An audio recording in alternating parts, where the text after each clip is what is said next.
اللہ کے ذکر کی برکات ہم پڑھ رہے تھے کہ اللہ کے ذکر کے فوائد کیا ہیں اور اللہ کے ذکر کی فضیلتیں کیا ہیں۔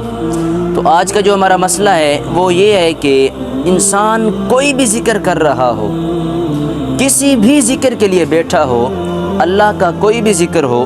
خواہ وہ واجب ہو انسان کے اوپر، خواہ فرض ہو، خواہ مستحب ہو، خواہ اچھا عمل ہو، پسندیدہ عمل ہو، خواہ اس کو اس کے پیر و مرشد نے بتایا ہو، کسی عالم نے بتایا ہو، کسی امام صاحب نے بتایا ہو، تو کوئی بھی عمل ہو،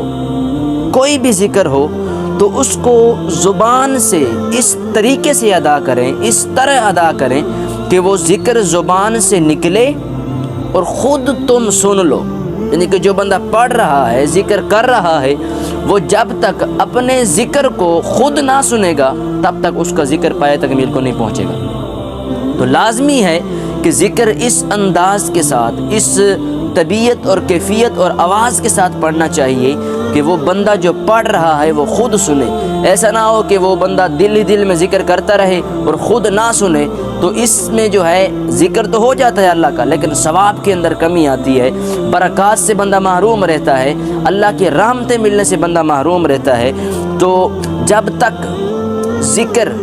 صحیح زبان کے ساتھ با آواز اپنی جو خود سن سکے اس آواز کے ساتھ بندہ نہیں کرے گا تب تک اس کے ذکر کا کوئی اعتبار نہیں کیا جائے گا کہ اس نے ذکر کیا بھی ہے یا نہیں کیا، کیونکہ دل ہے،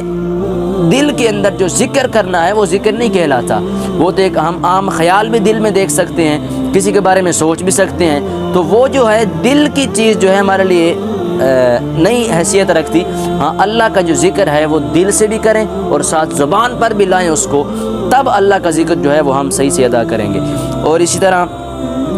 جب بندہ رسول اللہ صلی اللہ علیہ وسلم سے منقول مختلف جو اللہ کے رسول صلی اللہ علیہ وسلم نے ہمیں وظیفے بتائے، ہمیں کیونکہ سرکار علیہ الصلوۃ والسلام نے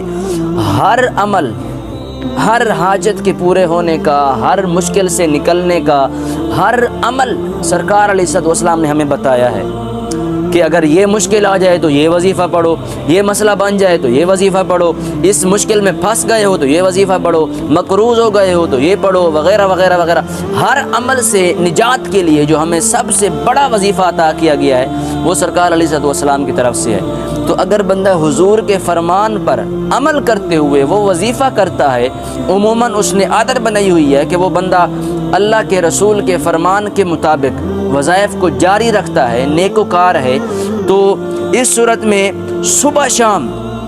پابندی کے ساتھ وہ اپنے وظیفے پڑھتا رہتا ہے، وہ ذکر اذکار کرتا رہتا ہے، تو اللہ رب العزت کے ہاں وہ بندہ سب سے زیادہ کثرت کے ساتھ ذکر کرنے والے لوگوں میں شمار ہوگا۔